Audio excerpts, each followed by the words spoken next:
सबसे पहला case discuss करते हैं, थर्ड सिनेरियो डिस्कस करते हैं कंजेशन कोलैप्स का। कंजेशन कंट्रोल के अंदर जो होता है, अगर आपके पास 4 सेंडर्स हैं और 4 सेंडर्स जो भी हैं होस्ट हैं वो आपस में डेटा सेंड कर रहे हैं, तो 4 सेंडर्स हैं 4 आउटर्स हैं, इसमें कंजेशन आ सकती है। होता है ये सीन है, बहुत सिंपल सी कहानी है। वो ये है कि अगर एक सेंड कर रहा है कुछ इंफॉर्मेशन सेंड कर रहा है, ए सेंड कर रहा है डी तक और सी भी सेंड कर रहा है, तो टेक्निकली ये जो सी है ये क्लोज़र है इस राउटर के एज़ कम्पेयर टू ए, क्योंकि ए को पहले इस राउटर पे जाना होगा फिर वो इस राउटर पे आएगा, राइट। तो टेक्निकली अगर सी अपना ग्रेजुअली अपना जो इनपुट है, जो आपका थ्रूपुट था, थ्रूपुट इन, वो ग्रेजुअली इंक्रीज़ करेगा r/2 से, ठीक है। मतलब पहले 0 था, पे इनिशियली इंक्रीज़ होते होते के r/2 तक पहुंच गया। तो टेक्निकली r/2 के बाद हमें पता है पैकेट लॉस होना शुरू हो जाएगा। तो ये जब ए आएगा यहाँ पर, तो उसके लिए वो पैकेट लॉस हो चुका होगा। तो होगा ये कि इवन दो ए यहाँ पर मुश्किल से क्या कहते हैं अपना सारा का सारा इसने यहाँ पर सारा डेटा ट्रांसफ़र कर दिया, फिर सारा डेटा ट्रांसफ़र करके जब यहाँ पे पहुँचा तो फिर सारा का सारा पैकेट लॉस हो गया, क्योंकि यहाँ पर सी ने पूरा बफर फिल कर दिया था और ए के पास कोई जगह नहीं थी। सो मैंने ये कहानी लिखी हुई है कि A has to go to the first router and then the router near C also needs first it needs to get to this router and then it has to get to first इस router पे जाना है, फिर उसको इस router पे जाना है, फिर वो डी पे जा सकता है, ठीक है।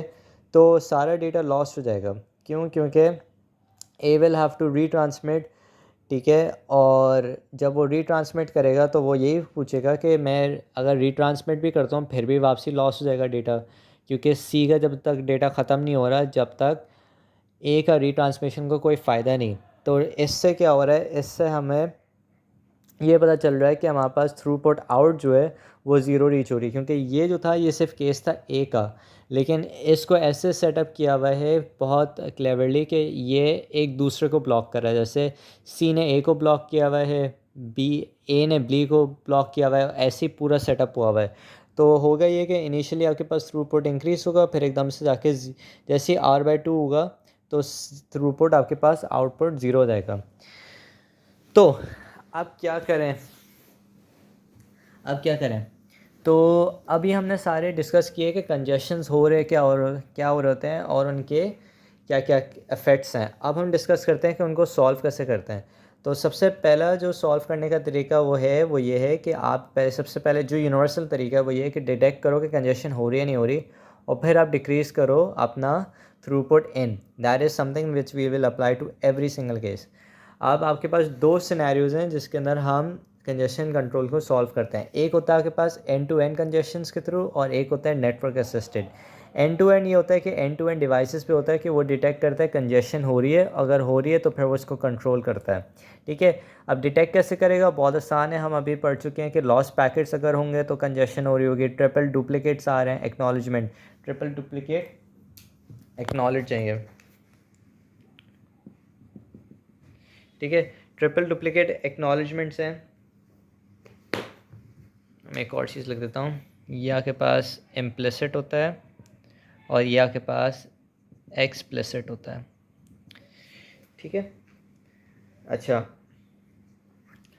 अब ट्रिपल डुप्लीकेट अगर एक्नॉलेजमेंट्स आ रहे हैं, टाइम आउट्स हो रहे हैं या मेजर्ड आरटीटी जो है आपका वो इंक्रीज़ हो रहा है, ठीक है, आरटीटी बहुत ज़्यादा टाइम ले रहा है, तो इसका मतलब है कि कंजेशन अकर हो रही है। तो इसके अंदर एक और चीज़ हम ये मेक श्योर करते हैं कि यहाँ पर कोई फीडबैक नहीं मिल रहा है नेटवर्क के पास से। एक्सप्लिसिट यहाँ नहीं आएगा ना, एक्सप्लिसिट नीचे आएगा, सॉरी, एक्सप्लिसिट, ठीक है। तो ये है हमारे पास एंड टू एंड कंजेशन, जिसके अंदर हम डिटरमाइन कर रहे हैं कि एंड पे ही कैसे कंजेशन अकर हो रही है। और नेटवर्क असिस्टेड के अंदर क्या होता है कि हम अगर बहुत स्लो पैकेट आ रहा है या कोई फ्लाई बिट 1 कर देते हैं और नेटवर्क बता रहा है कि कंजेशन हो रही है, तो उसको हम नेटवर्क असिस्टेड कहते हैं। अभी जितने भी हम कंट्रोल्स पढ़ेंगे वो होंगे एंड टू एंड कंट्रोल्स, और एक आएगा ECN का, ECN का आएगा आपके पास एक्सप्लिसिट कंजेस्टेड कंट्रोल, वो होता है नेटवर्क असिस्टेड कंजेशन के लिए। तो अभी सॉल्व करते हैं हम end to end. End to end के अंदर हमने डिटरमाइन कर लिया भाई हाँ कंजेशन कैसे आ रही है, अब उसको कंट्रोल कैसे करना है। अब सीन ये होता है कि आपके पास एक होती है कंजेशन विंडो होती है कि कितना डेटा सेंड होना चाहिए। अब जितना डेटा सेंड होगा that is inversely proportional to packet loss, कि जितना पैकेट लॉस होगा उतना आपको कम डेटा सेंड करना है, राइट। यही चीज़ हमने यहाँ डिस्कस की थी। और जितना पैकेट लॉस कम है उतना ज़्यादा डेटा सेंड करता हूँ।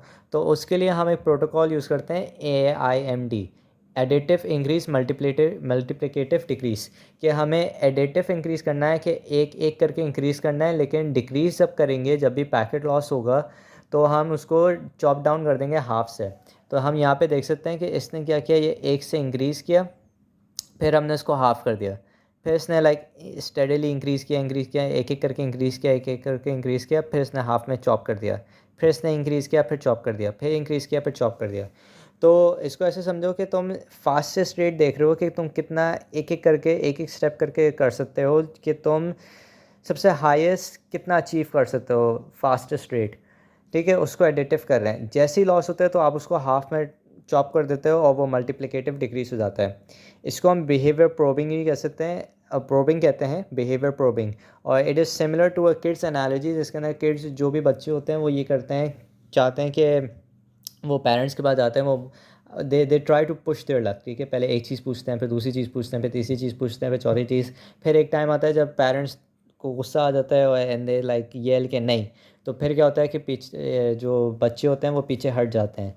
तो टेक्निकली क्या हुआ, वो इंक्रीज़ कर रहे थे स्टडीली स्टडीली स्टडीली, और फिर जैसे ही उनको एक क्या कहते हैं एक पनिशमेंट मिलती है, ठीक है, तो वो एकदम से बैक ऑफ हो जाते हैं बहुत ज़्यादा।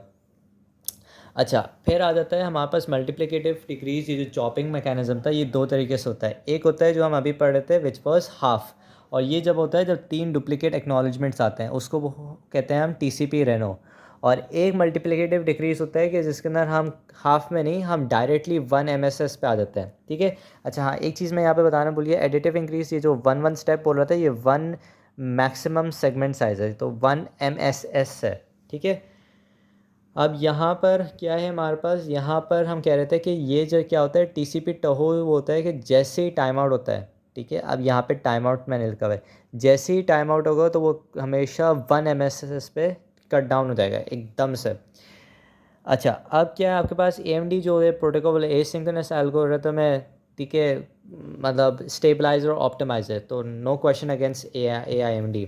अब कंजेशन विंडो क्या होती है, it is very similar to a receiving window, ठीक है, कि लास्ट बाइट सेंड को अगर आप माइनस कर दें उससे लास्ट एक्नॉलेजमेंट से, तो आपके पास क्या आ जाता है, TCP सेंडर की लिमिट की ट्रांसमिशन आ जाती है, and that should be always lesser than equals to minimum of congestion window comma receiving window.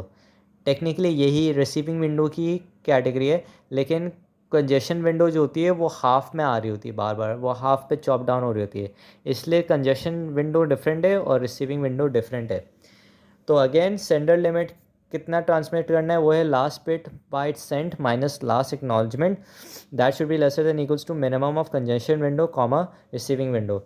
अब TCP सेंडिंग रेट होता है कितना है तकरीबन, इट इज़ रफली congestion window divided by RTT, यानी कि ये थ्रूपुट है। थ्रूपुट है किस चीज़ का, कंजेशन विंडो का थ्रूपुट है, कि कितना कितना थ्रूपुट मिल रहा है, ठीक है। फिर हम क्या करते हैं, हमारे पास एक होता है AIMD होता है, ठीक है, जो अभी हम पढ़ रहे थे, ये किस तरीके से इंक्रीज़ और डिक्रीज़ का प्रोटोकॉल होता है। एक होता है हमारे पास TCP स्लो स्टार्ट, इनिशियली जब इंक्रीज़ होता है तो पहले 1 MSS पे होता है, फिर उसके बाद 2 MSS पे होता है, फिर 4 MSS पे ऐसे इंक्रीज़ हो रहा होता है, यानी 2 की पावर में इंक्रीज़ हो रहा होता है। पहले 2 to the power 0, फिर 2 to the power 1, फिर 2 to the power 2 and so on so fourth, जब तक करता है जब तक उसको लॉस नहीं मिलता है। तो ये होते हैं इनिशियली स्लो स्टार्ट, फिर एक्सपोनेंशियली स्टार्ट होना शुरू हो जाता है ये, ठीक है। और ये चीज़ इसलिए काम आती है क्योंकि आप करते ये हो कि इनिशियली सबसे पहले आप स्लो स्टार्ट करते हो, ठीक है, फिर क्या करते हो, फिर आप AIMD करते हो, जैसे ही आपको ये लगना शुरू हो जाता है कि शायद इसमें कंजेशन होगी या नहीं होगी, कंजेशन अवॉइडेंस के पास पहुंचने शुरू हो जाते हैं, तो हम AIMD फॉलो करना शुरू हो जाते हैं। तो इसका ग्राफ ऐसा था, मैं ग्राफ दिखा देता हूँ। इसका ग्राफ ऐसा था कि एक सेकेंड में जल्दी से खोल लूँ।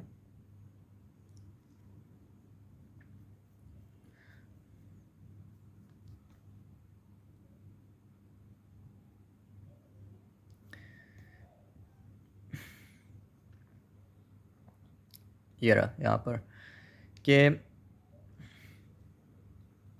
इनिशियली एक यहाँ पर SSH थ्रेशोल्ड रखा हुआ है। ये SSH थ्रेशोल्ड बस ये बता रहा है कि यहाँ तक ये जो कंजेशन अवॉइडेंस है कि यहाँ तक मैं स्लो स्टार्ट करूँगा विच इज़ लाइक 1 2 4 8, फिर इसके बाद मैं AIMD प्रोटोकॉल फॉलो करूँगा।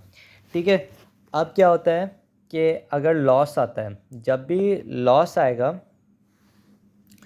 तो आपके पास अगर TCP रेनो है, अगर TCP रेनो हो रहा है तो वो क्या करेगा, it will continue with AIMD। ठीक है, लॉस हुआ हाफ पे आपका SSH हाफ पे कट डाउन हो गया, आपकी कंजेशन विंडो हाफ पे कट डाउन हो गई, तो आप उस पॉइंट से फिर आप लीनियरली इंक्रीज़ करोगे।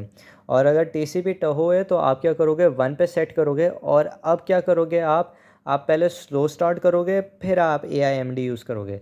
ठीक है, और इसमें भी आपने SSH का थ्रेशोल्ड हाफ पे सेट किया हुआ है। मैं दिखा देता हूँ क्या मैं कहने की कोशिश कर रहा हूँ। यहाँ पर इन्होंने नहीं दिखाया माशाल्लाह से ग्राफ, मैं यहाँ से दिखा देता हूँ। यहाँ पे तो यहाँ पर एक सेकेंड, यहाँ पर क्या रहा।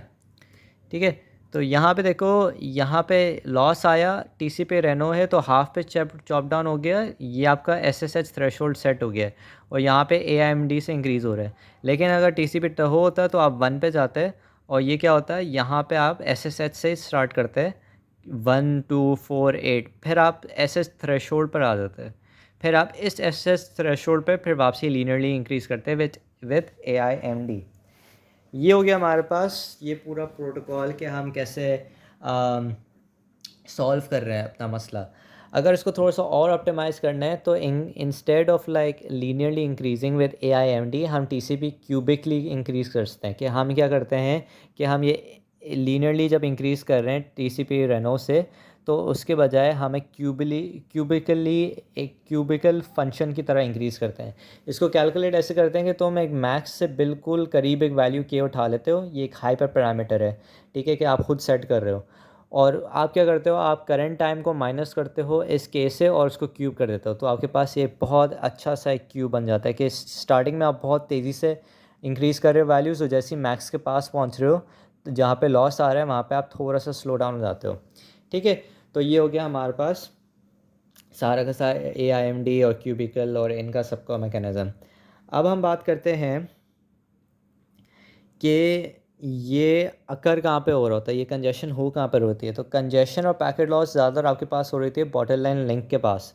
तो डिले, हम इसके लिए क्या करते हैं, हम एक delay based TCP congestion control use करते हैं, ये मेक श्योर करने के लिए कि हमारा जो राउटर है that should be nearly full. इससे ये होगा कि हमारे पास पैकेट लॉस नहीं होगा, हमारे पास कंजेशन नहीं होगी और हमारे पास मैक्सिमम थ्रूपुट होगा। तो इसको कैलकुलेट कैसे करते हैं, इसको कैलकुलेट हम ऐसे करते हैं कि हम थ्रूपुट इक्वल्स टू करते हैं number of bytes in the last RTT divided by RTT measured. और अब हम एक रखते हैं RTT मिनिमम, हमें पता होता है कि कौन सा अनकंजस्टेड पाथ है। ठीक है, हमारे पास सारे RTTs हैं, उसमें से हमें पता है कि सबसे मिनिमम RTT जो होगा वो अनकंजस्टेड पाथ होगा। अब हम क्या करते हैं कि थ्रूपुट रख देते हैं इक्वल्स टू CWND। ठीक है, congestion window divide by RTT minimum. This is very similar to what we have discussed over here. ठीक है, कि sending rate equals to CWND divide by RTT। हमने ये कैलकुलेट कर दिया और इसको कहते हैं हम अनकंजस्टेड कंजस्टेड विंडो। ठीक है, ये कैलकुलेट कर लिया और हमने ये कैलकुलेट कर दिया। अगर ये वैल्यू और ये वैल्यू बहुत पास पास है तो हम बोलेंगे कि ये अनकंजस्टेड है, और अगर अनकंजस्टेड होता है तो हम CWND को लीनियरली इंक्रीज़ करते हैं। क्योंकि अगेन याद है यहाँ पर हम लीनियरली इंक्रीज़ कर रहे थे, जैसे पैकेट लॉस आता है तो हम एकदम से डिक्रीज़ कर देते हैं। और अगर ये पास में नहीं है या अगर बहुत दूर दूर है तो हम क्या करेंगे, कंजस्टेड विंडो को डिक्रीज़ कर देंगे। कि इसका क्या मतलब है कि यहाँ पे कंजस्शन हो रही है तो हम लीनियरली डिक्रीज़ कर देंगे CWND को। अब थोड़ी सी चीज़ें रह जाती हैं, एक आ जाता है आपके पास फेयरनेस का पॉइंट। ठीक है, इसको भी डिस्कस करना है। अब फेयरनेस क्या होता है कि आपके पास हम ये डिसाइड कर लिया था हमने इस केस के अंदर भी, जब ये वाले सिनेरियोस कर रहे थे डिस्कस, कि आपके पास अगर रेट R है तो आपके पास R/2 एक मतलब अगर ये वाला लिंक है, अगर यहीं से देख लो ये वाला लिंक है तो A R/2 शेयर कर रहा है और C भी R/2 शेयर कर रहा है। तो ये हम कह रहे हैं कि आधा आधा देना फेयर है या नहीं है, और ये कैसे रिलेट करता है AIMD से। तो हमने क्या किया, हमने ये एक थ्रूपुट यहाँ रखा हुआ है एक कनेक्शन का, और एक कनेक्शन का थ्रूपुट यहाँ रखा हुआ है, और हमने एक लाइन बनाई हुई है कि यहाँ पर इनिशियली जब कनेक्शन 1 कुछ नहीं कर रहा है तो यहाँ पर इसका R सबसे हाईएस्ट थ्रूपुट है, क्योंकि सिर्फ एक ही कनेक्शन जो है वो जा रहा है, ठीक है। जब हम जैसे थोड़ा थोड़ा इंक्रीज़ करते जाएंगे, दूसरा कनेक्शन को थोड़ा सा डेटा सेंड करते जाएंगे, तो इसका जो R है ये कम होते जाएगा, कम होते जाएगा, कम होते जाएगा। और ये वो पॉइंट है जहाँ पर R/2 है, कि ये भी R/2 है, ये भी R/2 है, एंड दिस इज़ मैक्सिमम आपके पास इक्वल बैंडविड्थ शेयर है, कि ये मैक्सिमम आपके पास थ्रूपुट है अगर दोनों के दोनों जो होस्ट हैं वो सेम लिंक पर अगर एक्सेस कर रहे हैं।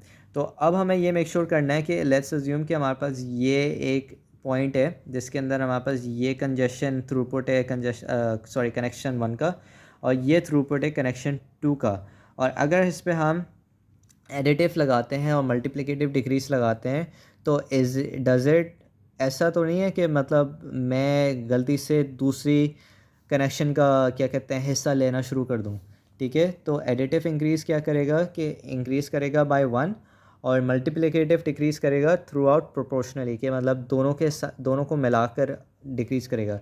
तो सिंस 1 भी इंक्रीज़ हो रहा है और 2 भी इंक्रीज़ हो रहा है, तो ये अप राइट यानी डायगनली ये इंक्रीज़ करेगा। तो ये देखो ये यहाँ पर ये डायगनली इंक्रीज़ करता है। अगर ये R से इस लाइन से बाहर आ जाता है यानी कि लॉस अकर हुआ है, लॉस होता है तो ये फिर क्या होता है आधे में हो जाता है। हम अज्यूम करेंगे TCP रेनो हो रहा है यूज़, फिर ये आधा होता है, फिर वापसी करते हैं, और ये फ्लक्चुएट होते होते होते ऐसा होता है कि हम यहाँ पे कन्वर्ज हो जाते हैं। दिस मेक श्योर कि हमारे पास फेयर बैंडविड्थ शेयर हो रही है between connection 1 and connection 2, and ऐसा कभी भी नहीं होगा कि कनेक्शन 1 जो है वो कनेक्शन 2 का हिस्सा यूज़ करना शुरू हो जाएगा। सही है, ये हो गया हमारे पास ये चीज़। अब आखिरी चीज़ रह जाती है हमारे पास कि क्या हमारे पास UDP में फेयर शेयरनेस होती है या नहीं होती। वेल UDP में आप it is built on top of TCP, तो हम रिलायबिलिटी और फ्लो कंट्रोल अगर चाहें तो हम यूज़ करते नहीं हैं, क्योंकि हम जब ऑडियो शेयरिंग या वीडियो शेयरिंग जब कर रहे होते हैं तो जहाँ पे लॉस आता है तो हम ये एक्सपेक्ट नहीं करते कि जो जितने भी सारे यूज़र्स हैं वो अपने क्या करें क्वालिटी गिरा दें, क्योंकि एवरी इंडिविजुअल इज़ लाइक हम हर यूज़र को इंडिविजुअली जज कर रहे होते हैं। तो इसलिए हम क्या करते हैं, हम यहाँ पे we don't want to regulate congestion. तो इसलिए हम ये जो TCP जो फैसिलिटीज़ दे रहे हैं रिलायबिलिटी और फ्लो कंट्रोल की, ये हम यूज़ ही नहीं करते, ठीक है। फिर क्या है हमारे पास कोई पुलिस भी नहीं है। हम ये जो हम देख रहे थे ये एक एक्सपेक्टेड पैटर्न था जो हमारे फेवर में हेल्प कर रहा था, लेकिन इसको मेजर करने के लिए कोई पुलिस नहीं है। There is no mechanism to determine कि आपको का फेयर शेयर मिल रहा है तो सही मिल रहा है नहीं मिल रहा। तो TCP के अंदर जब आपके पास पैरेलल में मल्टीपल कनेक्शंस हो रहे होते हैं, जब हम HTTP में देख रहे थे कि हम एक मल्टीपल ऑब्जेक्ट सेंड कर रहे थे, तो ऐसा हो सकता है कि जब एक ऑब्जेक्ट सेंड हुआ तो फॉर एग्जांपल अगर 9 कनेक्शंस थे और एक एप्लीकेशन आई उसने एक TCP का कनेक्शन मांगा, तो R/10 स्प्लिट हो गया, क्योंकि 9 कनेक्शंस थे, इसने बोला भाई एक मुझे भी दे दो, तो R/10 इसको मिल गया। लेकिन अगर एक और ऐप आता है वो बोलता है मुझे नहीं भाई मुझे 11 TCPs चाहिए, तो टेक्निकली वो जो नॉट TCP के कनेक्शंस थे वो भी यूज़ कर रहा है। तो जब मल्टीपल ऑब्जेक्ट्स आ जाते हैं तो यहाँ पर TCP फेयरनेस नहीं दिखाता। प्लस हमारे पास कोई मैकेनिज़्म भी नहीं है ये चेक करने के लिए कि क्या TCP फेयर है या नहीं है। अच्छा, मैंने बस ये लिखा हुआ है कि ये जो अभी फाइनाइट स्टेट मशीन आई थी ना बीच में, इसको पढ़ लेना। अच्छा, आखिरी में आ जाता है network assisted congestion control ECN, ठीक है। ECN कैसे डिटरमाइन कर रहा होता है, बहुत सिंपल है कि नेटवर्क असिस्टेड अभी जितना भी पढ़ा था वो एंड टू एंड कंजेशन था। अब नेटवर्क असिस्टेड के अंदर ये होता है कि आपके पास समझो कि ये वाली यहाँ इस लिंक पर क्या है, आपके पास बॉटलनेक आ रहा है, यहाँ पे कंजेशन आ रही है, तो ये सेंडर एक ECN भेज देता है कोई सी भी वैल्यू 10। यहाँ पे ECN की वैल्यू 1 हो गई कि मतलब ये डिटेक्ट कर रहा है, 11 हो गई कि डिटेक्ट कर रहा है कि यहाँ पे कंजेशन हो रही है। तो ये रिसीवर जो है ये ECE का equals to 1 bit in the header file send करता है इन दी एक्नॉलेजमेंट सेगमेंट। जब एक्नॉलेजमेंट सेगमेंट सेंड कर रहा है वो सेंड करता है सेंडर को। ये बताने के लिए, ये आईपी डेटाग्राम, क्योंकि ये हम नेटवर्क की बात कर रहे हैं तो हम नेटवर्क लेयर पे हैं, ये बताने के लिए नेटवर्क से आपके पास आता है ट्रांसपोर्ट पे, और ट्रांसपोर्ट वाला ये बताता है कि हाँ भाई ये जो है लिंक है इसमें मसला आ रहा है। तो ये क्या करेगा, सेंडर अपना फिर इस कंजेशन विंडो को ऐसे सेट करेगा सिमिलर टू लॉस्ट पैकेट या पे फास्ट रीट्रांसमिट, जो हम पहले पढ़ चुके हैं, तो वहाँ पे रेफ़र कर लेना कि वहाँ पे क्या और होता है, ठीक है। Also if you want this mechanism to be implemented, you need to ask your network operator.